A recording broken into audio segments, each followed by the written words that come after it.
connu sous le nom du Covid-19. Aujourd'hui, décembre 2021, le mal continue toujours quand même de faire ravage sur le plan mondial. Raison pour laquelle nous avons voulu savoir effectivement si ce mal continue toujours d'avoir des impacts négatifs quand même sur le déroulement des activités pédagogiques ici au Bénin ou bien quand même sur les apprenants ici. Raison pour laquelle nous avons maintenu le cap ici au collège d'enseignement général Filleyon pour savoir véritablement avec certains apprenants comment ils vivent véritablement quand même ce mal, dans quelles conditions quand même ils travaillent ici. Pour quand on parlait, nous avions allé directement vers cette apprenante en classe de 3e ici qui va nous définir un tant soit peu ce que nous entendons quand même par Covid-19 et comment elle vit véritablement quand même ce mal à la maison comme à l'école. Mais je veux savoir de ton côté, qu'est-ce que nous appelons Covid-19? Le Covid-19 est une maladie infectieuse causée par ce dernier coronavirus découvert en décembre 2019. Elle est maintenant très dangereuse et affecte de nombreuses familles.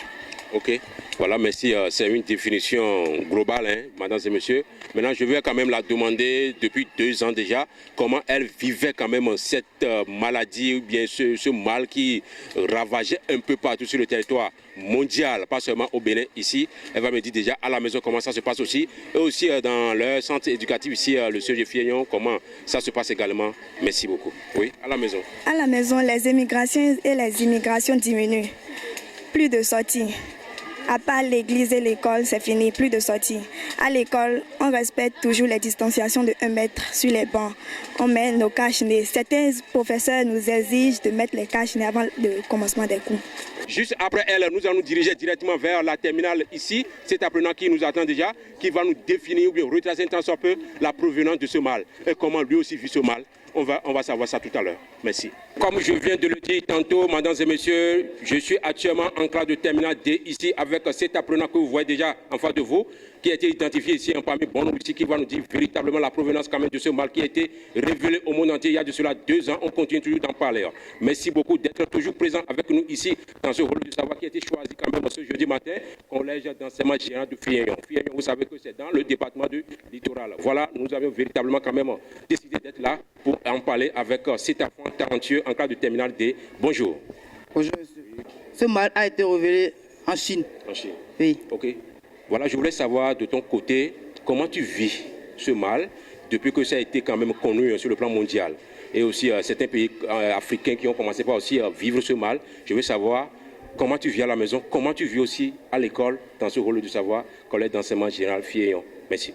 À la maison, au début, bon, papa pas au boulot, mais du côté finance, ça agit un peu. Et encore, nous également à la maison, nous sommes un peu stressés, frustrés du fait qu'il n'y a plus la loisiveté, on ne sort plus fréquemment au consort. Et quand nous venons également à l'école, le professeur nous donne des conseils pour les gestes barrières au consort à respecter. Voilà, mesdames et messieurs, comme vous le voyez déjà, je suis avec une candidate ici en terminale D. Elle s'appelle Flora Yetonyon. C'est avec elle que nous allons savoir véritablement est-ce que après 2 ans, nous allons toujours continuer quand même de vivre avec ces gestes barrières. Nous allons toujours continuer de vivre avec des distanciations, des mots, des vaccinations, ainsi de suite.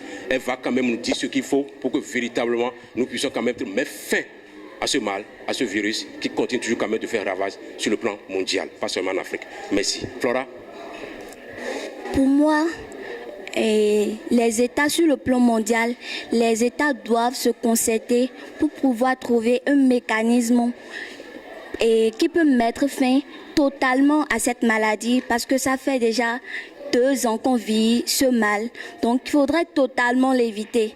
Donc, et tout le monde ne supporte pas le fait de porter les bavettes, toujours se laver les mains. On n'arrive pas toujours à respecter les gestes barrières. Donc, il faudrait totalement l'éviter pour que l'on puisse vivre en paix. Voilà, c'est votre doléance à l'ensemble quand même des chefs d'État africains, particulièrement le chef de l'État béninois, j'espère. Oui. Donc, c'est votre prière. Oui, c'est voilà, mesdames et messieurs, c'est ça, c'est bel et bien compris. Nous allons mettre le cap directement chez le directeur de ce rôle de savoir, monsieur Guédégbé Michel. C'est avec lui que nous allons conclure tout à l'heure. Et on veut savoir véritablement comment ça se passe ici également aussi dans ce rôle de savoir pour les gestes barrières, comment ça se passe. Et puis après 2 ans, pourquoi il faut continuer toujours quand même de maintenir ce cap-là. On aimerait savoir. Et aussi l'impact quand même de ce mal sur le dispositif scolaire ici au Bénin. Merci beaucoup. On se donne rendez-vous tout à l'heure dans son bureau. Bye. Nous allons aborder les conséquences du Covid-19 qui est en train de perturber le milieu scolaire. Ça fait 2 ans que nous avons commencé avec cette maladie et malheureusement, elle perdure. Et en milieu scolaire, c'est encore plus aggravant. Et je disais qu'avec, nous allons vers janvier où la chaleur est intense, les élèves vont toujours porter les masques et à un moment donné, c'est même suffocant. Mais on doit les encourager à toujours porter les masques et à veiller à ce que dans la classe, le professeur aussi encourage les élèves à porter leur masque. Et à l'endroit des parents, je les invite à encourager les enfants dans les gestes barrières. Et on a 3 pour le moment, de veiller à ce que les enfants portent le masque, de veiller à ce que les enfants quand même se lavent les mains et aussi de garder au moins la distance qui est au moins de 1 mètre lorsqu'ils sont en communication, lorsqu'ils sont entre camarades. Et à l'État, j'encourage le gouvernement à toujours multiplier la publicité pour que les gens aillent se faire vacciner. La vaccination aujourd'hui est la seule chance pour notre pays, pour que nous ne succombons pas tous. Donc j'encourage tout le monde à aller se faire vacciner pour être à l'abri du mal du siècle. Mesdames et messieurs, voilà, nous sommes déjà au thème de notre entretien ici au Collège d'enseignement général de Filleyon, présentement, là où nous sommes avec ces différents apprenants, aussi le directeur, monsieur Michel Guédégué, c'est avec lui que nous avions conclu définitivement quand même sur ce thème-là. 2 ans après, on continue toujours quand même d'en parler, Covid-19, qui fait quand même son trajet de ravage, mesdames et messieurs. Mais si vous l'avez bien compris, il vous invite tout le monde quand même d'aller se faire vacciner. Voilà, merci beaucoup. On se donne rendez-vous très prochainement sur un autre numéro et dans un autre établissement scolaire public ou privé. Merci, bye. À la prochaine.